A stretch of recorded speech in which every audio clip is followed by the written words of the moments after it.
Hello all, welcome back to our channel. అందరూ బాగున్నారా friends? ఇదే రాయల్ ఎన్ఫీల్డ్ వాళ్ళు కొత్తగా లాంచ్ చేసిన వెహికల్ గరిల్లా 450 రోస్టర్ కేటగిరీ వెహికల్ అనమాట. ఈ బైక్ ను చూడగానే మీ మైండ్ లోకి ఏ బైక్ గుర్తొచ్చిందో కింద కామెంట్ అయితే చేయండి. నాకు పర్సనల్ గా హంటర్ 350 బైక్ ను కొంచెం బల్కీగా చేస్తే ఎలా ఉంటుందో అలా అయితే ఉందన్నమాట ఈ వెహికల్. సో ఈ వీడియోలో ఈ బైక్ కంప్లీట్ రివ్యూ, ప్రైస్ గురించి, అలాగే ఈ వెహికల్ ఎవరు తీసుకోవాలో కూడా చెప్తాను. వితౌట్ స్కిప్ వీడియోని అయితే ఫుల్ గా వాచ్ అయితే చేయండి. అప్పుడు ఈ బైక్ మీద మీకు ఒక ఐడియా అనేది వస్తుంది. ఈ బైక్ లో ఎక్కువగా హిమాలయన్ 450 పార్ట్స్ నే క్యారీ అవుట్ అయితే చేశారు. ఫుల్ రివ్యూలో చూద్దాం, వాటి గురించి డిస్కస్ అయితే చేద్దాం. ఇంకా ఈ బైక్ అనేది టోటల్ గా 3 మోడల్స్ లో అవైలబుల్ గా అయితే ఉంది. Analogue, dash, flash. ఎనలాగ్ అనేది బేస్ మోడల్ అనమాట. ఇందులో 2 కలర్స్ అయితే ఉన్నాయి, స్మోక్ గ్రే, ప్లే బ్యాక్. ఈ ఎనలాగ్ బేస్ మోడల్ ప్రైస్ 2,99,000 వరకు అయితే ఉంది. డాష్ మోడల్లో 2 కలర్స్ అయితే ఉన్నాయి, గోల్డ్ డిప్, ప్లే బ్యాక్. ఈ dash model on road price 3,11,000 వరకు అయితే ఉంది. ఇంకా ఫైనల్ గా టాప్ మోడల్ అయిన ఫ్లాష్ వేరియంట్ లో 2 కలర్స్ అయితే ఉన్నాయి, ఎల్లో రిబ్బన్, బ్రావో బ్లూ. ఈ flash model on road price 3,16,000 వరకు అయితే ఉంది. నేను రివ్యూ చేస్తున్నది టాప్ మోడల్ అయిన ఫ్లాష్ వేరియంట్. కలర్ ఏమో బ్రావో బ్లూ. రియాలిటీలో ఈ కలర్ అయితే చాలా బాగుంది. నేను రివ్యూ చేసిన షోరూమ్ లో ఆన్ రోడ్ ప్రైజెస్ అయితే ఎలా అయితే ఉన్నాయి. మీ లొకేషన్ బట్టి ప్రైజెస్ అనేవి చేంజ్ అవుతాయి, పాయింట్ అయితే గుర్తుపెట్టుకోండి. నెక్స్ట్ ఈ బైక్ యాక్సెసరీస్ గురించి చెప్తాను. ఈ ఫోటోలో మీకు ఈ బైక్ ఫుల్ యాక్సెసరీస్ అయితే కనిపిస్తున్నాయి చూడండి. మీకు మిర్రర్స్ అయితే ఉన్నాయి, సంప్ గార్డ్ ఉంది, నగల్ గార్డ్స్ అయితే ఉన్నాయి, హెడ్ లైట్ గ్రిల్ అయితే ఉంది, క్రాష్ గార్డ్స్ ఉన్నాయి, ఫాగ్ ల్యాంప్స్ అయితే ఉన్నాయి. ఇలా చాలా యాక్సెసరీస్ అయితే ఉన్నాయి. అలానే మీరు ఒక పాయింట్ అయితే గుర్తుపెట్టుకోండి, మీ బైక్ యాక్సెసరీస్ వేయించుకునే కొద్దీ బైక్ కాస్ట్ అనేది పెరిగిపోతుంది అనమాట. ఇంకా ఈ బైక్ టెక్నికల్ ఫీచర్స్ గురించి డిస్కస్ చేస్తే ఫ్రంట్ లో 120/70 R70 నుంచి వైడ్ టైర్ అయితే ఉంది. ఫ్రంట్ టైర్ ప్రొఫైల్ చూడటానికి ఎలా అయితే ఉంటుంది. ఇవి బ్లాక్ ప్యాటర్న్ టైర్స్ అనమాట. ఆన్ అండ్ ఆఫ్ రోడ్ అయితే యూజ్ అయితే చేసుకోవచ్చు.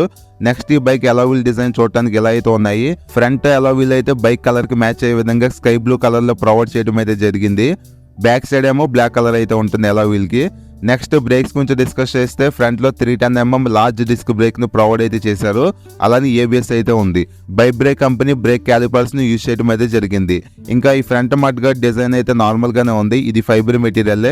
నెక్స్ట్ ఈ బైక్ లో ఫ్రంట్ సస్పెన్షన్ వైజ్ షోవా కంపెనీకి సంబంధించిన 43mm టెలిస్కోప్ ఫోక్స్ ని యూజ్ అయితే చేశారు. ఇక్కడ రిఫ్లెక్టర్స్ అయితే ఉన్నాయి. అలానే ఈ సస్పెన్షన్ పైన డస్ట్ పడకుండా కవర్స్ అయితే ఉన్నాయి. వీటిని బూట్ డస్ట్ రబ్బర్ కవర్స్ అని అంటారు. ఈ బైక్ కి 3 lakhs కాస్ట్ అయితే పెడుతున్నప్పుడు యూఎస్డి ఫోక్స్ అయితే ఎక్స్పెక్ట్ చేయొచ్చు మనం, కానీ వీళ్ళు టెలిస్కోప్ ఫోక్స్ ని ప్రొవైడ్ అయితే చేశారు. సో ఇది ఒకటి డిసప్పాయింట్ అనిపించింది నాకు బాగా. ఇంకా లైటింగ్ గురించి డిస్కస్ చేస్తే ఫ్రంట్ లో రౌండ్ ఎల్ఈడి హెడ్ లైట్ అయితే ఉంది. సేమ్ జీటీ, ఇంటర్సెప్టర్, హిమాలయలో ఉన్న హెడ్ లైట్ ని క్యారీ అవుట్ అయితే చేశారు. కింద నెంబర్ ప్లేట్ బ్యాకెట్ అయితే ఉంది. ఇంకా ఈ బైక్ లో సిగ్నల్ లైట్స్ కూడా ఎల్ఈడిని యూజ్ అయితే చేశారు. ఇందులో ఇన్బిల్ట్ గా హజార్ లైట్ ఫీచర్ ను కూడా ప్రొవైడ్ చేయడం అయితే జరిగింది. ఇది ఒక ప్లస్ పాయింట్ అనమాట. నైట్ టైం ట్రావెలింగ్ లో యూస్ఫుల్ అవుతాయి హజార్ లైట్స్ అనేవి. ఓవరాల్ గా బైక్ ది ఫ్రంట్ వ్యూ చూడటానికి ఎలా అయితే ఉంది. నెక్స్ట్ ఈ front clutch lever, break lever adjust చేసుకున్న ఆప్షన్ అయితే లేదు. సో అడ్జస్ట్ చేసుకున్న ఆప్షన్ ఇచ్చుంటే బాగుండేది. ఇవి నార్మల్ లెవర్సే. ఇంకా ఈ బైక్ లో ఇన్బిల్ట్ గా royal Enfield own bar and mirrors ను యూజ్ అయితే చేశారు. లుక్ అయితే బాగుంది.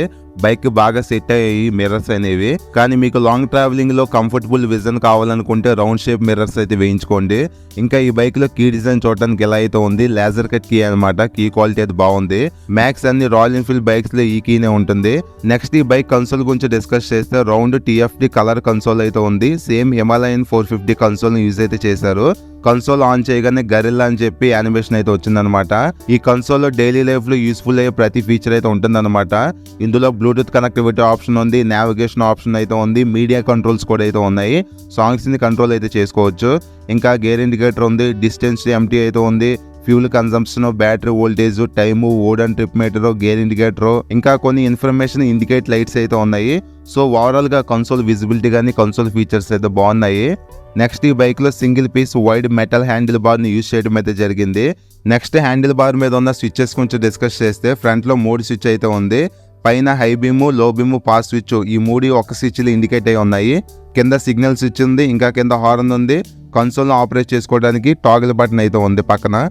హ్యాండిల్ కి రైట్ సైడ్ ఫ్రంట్ లో హజార్ లైట్ బటన్ అయితే ఉంది. కింద engine kill switch, self start button 2 indicate అయి ఉన్నాయి అనమాట. ఇంకా కింద కన్సోల్ ఫీచర్స్ ను ఆపరేట్ చేయడానికి ఎం స్విచ్ అయితే ఉంది. పర్లేదు, స్విచెస్ క్వాలిటీ అయితే బాగుంది. మ్యాక్స్ అన్ని రాయల్ ఎన్ఫీల్డ్ బైక్స్ లో ఈ స్విచ్ కిట్ ని యూజ్ అయితే చేస్తున్నారు. నెక్స్ట్ ఈ బైక్ లో ట్యాంక్ డిజైన్ చూడటానికి ఎలా అయితే ఉంది. ట్యాంక్ పైన గ్రాఫిక్స్ కూడా బాగున్నాయి అనమాట. ఇంకా సైడ్స్ రాయల్ ఎన్ఫీల్డ్ అని మెన్షన్ అయితే చేశారు.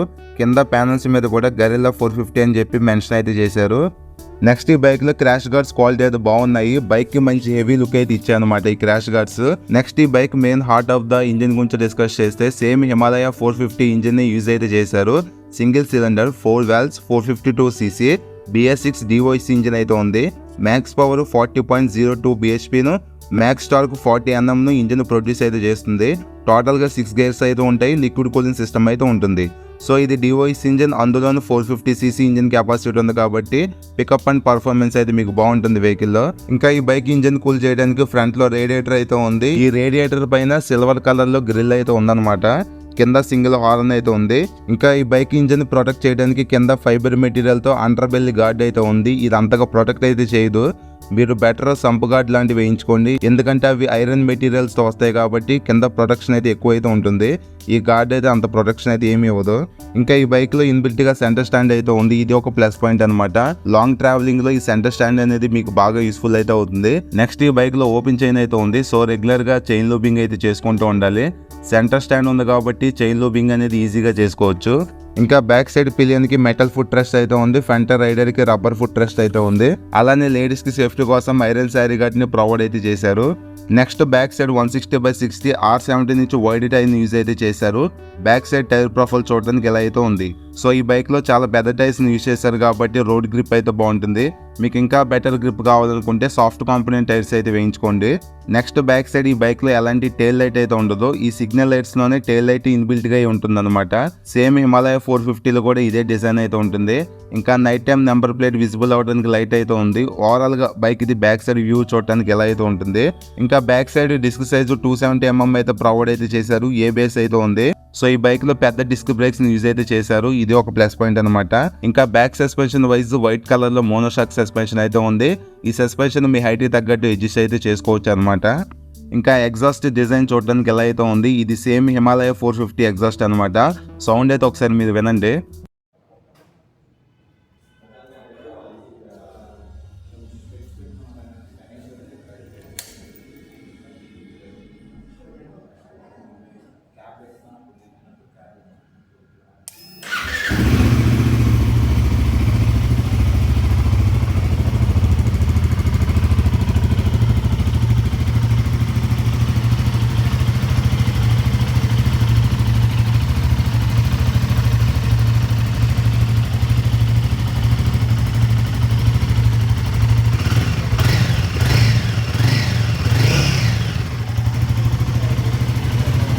ఇంకా ఈ బైక్ లో సింగిల్ సీట్ ని ప్రొవైడ్ అయితే చేశారు. సింగిల్ సీట్ అయినా షార్ట్ గా అయితే ఉందన్నమాట.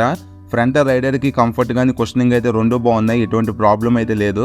కానీ బ్యాక్ సైడ్ పిలియన్ కి అంత కంఫర్ట్ అయితే ఉండదు, ఎందుకంటే సీట్ అనేది చిన్నగా అయితే ఉంది. ఫ్యామిలీ కూడా మీరు కంఫర్టబుల్ గా యూజ్ అయితే చేసుకోలేరు. అలానే సీట్ గాబ్రెల్స్ కూడా చిన్న ఐరన్ పార్ట్ అయితే ఇచ్చారు. కొంచెం డిస్కంఫర్ట్ అయితే ఉండొచ్చు వీటిని హోల్డ్ అయితే చేయడానికి. సో ఓవరాల్ గా ఈ బైక్ ని సోలోగా డ్రైవ్ చేసుకుంటే ఎటువంటి ప్రాబ్లం అయితే లేదు. ఫ్యామిలీకి పిలియన్ కి కొంచెం డిస్కంఫర్ట్ అయితే ఫీల్ అవుతారు. ఇంకా ఈ బైక్ లో చాసిస్ వైజ్ స్టీల్ టూబ్లర్ ఫ్రేమ్ ని యూజ్ అయితే చేశారు. ఈ చాసిస్ కూడా 2 డిఫరెంట్ కలర్స్ అయితే ఉంది. Front black, back side sky blue colour అనమాట. నెక్స్ట్ ఇక్కడ ఒక చిన్న హుక్ అయితే ప్రొవైడ్ అయితే చేశారు. ఇక్కడ కనిపిస్తుంది చూడండి. మీరు ట్రావెలింగ్ లో లగేజ్ మౌంట్ చేసుకోవడానికి ఈ హుక్ అనేది యూస్ఫుల్ అయితే అవుతుంది. నెక్స్ట్ ఈ bike fuel tank capacity 11 litres మాత్రమే ఉంది. At least 13 litres fuel tank capacity ఇచ్చుంటే బాగుంది అనిపించింది. ఇంకా మైలేజ్ గురించి డిస్కస్ చేస్తే బిలో 30 కిలోమీటర్స్ మైలేజ్ ని ఎక్స్పెక్ట్ చేసి వెహికల్ అయితే తీసుకోవచ్చు. మైలేజ్ అనేది మీ రైడింగ్ స్టైల్ మీద, మెయింటెనెన్స్ మీద డిపెండ్ అయి ఉంటుంది. ఈ బైక్ టోటల్ వెయిట్ 185 kgs అయితే ఉంది. గ్రౌండ్ క్లియరెన్స్ 190 mm అయితే ఉంది. సీట్ హైట్ 780 mm అయితే ప్రొవైడ్ అయితే చేశారు. ఈ వెహికల్ తీసుకునే ముందు ఒకసారి షోరూమ్కి వెళ్ళి చెక్ అయితే చేసుకోండి. హైట్ అండ్ వెయిట్ మీరు హ్యాండిల్ చేయగలరా లేదని మీకు ఒక ఐడియా అనేది వస్తుంది అనమాట. నెక్స్ట్ హ్యాండిల్ దగ్గర టైప్ C ఛార్జింగ్ పోర్ట్ అయితే ఉంది. సో మీరు కంప్లీట్గా దీని మీద డిపెండ్ అయితే అవ్వద్దు. ఎప్పుడైనా ఎమర్జెన్సీ సిచ్యువేషన్లో యూజ్ అయితే చేసుకోండి. ఇంకా ఈ బైక్లో రైడ్ బై వైర్ టెక్నాలజీ అయితే ఉంది. స్టెప్పర్ క్లచ్ అయితే ఉంది. ఎకో మోడ్, పర్ఫార్మెన్స్ మోడ్ అని 2 రైడింగ్ మోడ్స్ కూడా అయితే ఇచ్చారు. సో ఇది ఫ్రెండ్స్ ఓవరాల్గా ఈ బైక్ గురించి. ఎవరైతే రాయల్ ఎన్ఫీల్డ్లో కొంచెం తక్కువ బడ్జెట్లో 450cc DOC ఇంజిన్ కావాలి, పెద్ద టైర్స్ ఉండాలి, పెద్ద బ్రేక్స్ అయితే ఉండాలి, సిటీ రైడింగ్కి అలాగే లాంగ్ రైడ్స్కి యూజ్ చేసుకోవాలి, బైక్ హైట్ కూడా తక్కువ ఉండాలనుకుంటారో వాళ్ళకి ఈ వెహికల్ అనేది పర్ఫెక్ట్గా సెట్ అవుతుంది. సో ఈ బైక్ మెయింటెనెన్స్ కూడా కొంచెం ఎక్కువైతే ఉంటుంది, ఎందుకంటే 450cc DOC ఇంజిన్ కాబట్టి మెయింటెనెన్స్ ఎక్కువైతే ఉంటుంది. కానీ రాయల్ ఎన్ఫీల్డ్ షోరూమ్స్ ఎక్కువ ఉంటాయి కాబట్టి సర్వీస్ రీచ్ అనేది ఈజీగానే ఉంటుంది. హిమాలయ 450లో కూడా సేమ్ ఇంజిన్ అయితే ఉంటుంది. ఆ బైక్ కాస్ట్ అరౌండ్ 3,60,000 వరకు అయితే ఉంది. సో ఈ బైక్ కాస్ట్ 3,16,000 అయితే ఉంది. కొంచెం తక్కువ బడ్జెట్లోని ఈ వెహికల్ అని మీకు దొరుకుతుంది అనమాట. సో ఆ ఇంజిన్ని ఎక్స్పీరియన్స్ చేయాలనుకుంటే ఈ వెహికల్ అయితే తీసుకోవచ్చు. సో ఇది ఫ్రెండ్స్ ఓవరాల్గా ఈ బైక్ గురించి. మీకు ఇంకా ఏమైనా డౌట్స్ ఉంటే కింద కామెంట్ అయితే చేయండి, మీ కామెంట్కి రిప్లై అయితే ఇస్తాను. ఈ వీడియో నచ్చితే లైక్ చేయండి, మన ఛానల్ ఫస్ట్ టైం చూస్తే సబ్స్క్రైబ్ అయితే చేసుకోండి. Thank you.